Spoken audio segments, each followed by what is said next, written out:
Dingin nakut sunga kaom mong sangin no kasyam na lo zong kapil na lo zong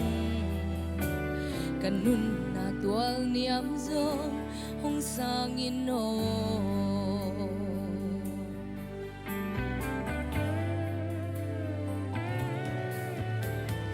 pa kahong kipya nangadingin nakut sunga kaom hong sangin no kasyam na lo zong kapil na lo zong kanun na tual niam zong hong sangin no hong sangin kanun na tau pa o na min chupi na di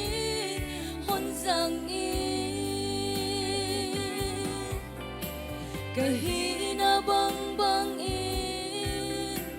nangin hon pomin la na di na mun pewa hon sangin no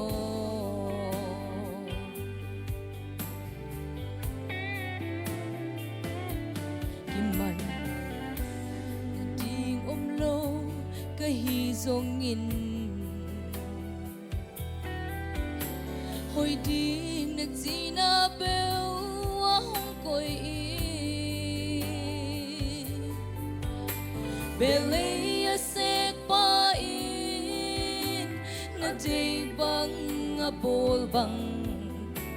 kay zong hong bolin no na day bang in hong sangin kanun na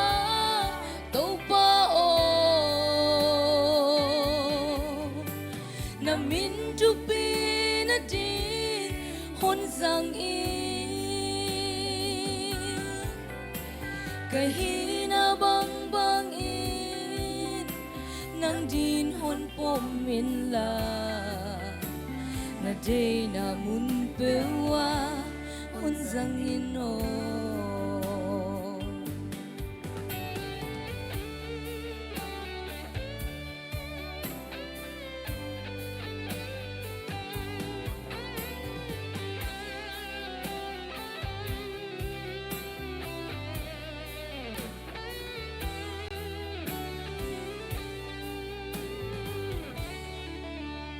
mihing in aed bang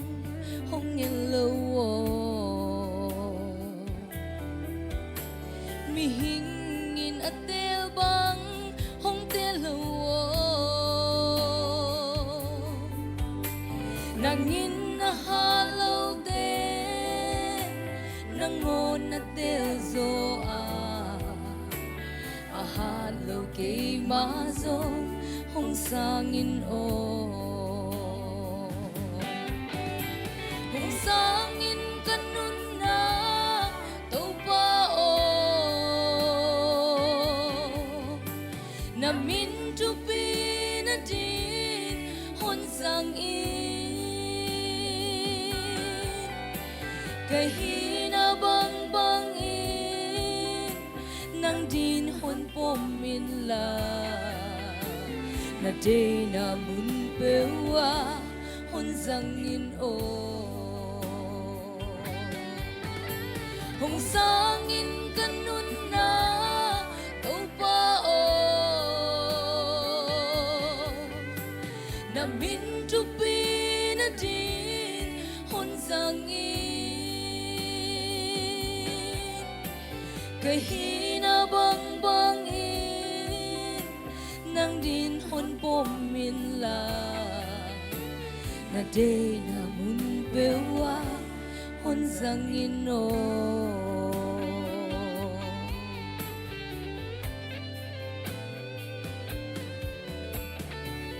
तो पा न जांगाई मालकम टमाट yak sakta hai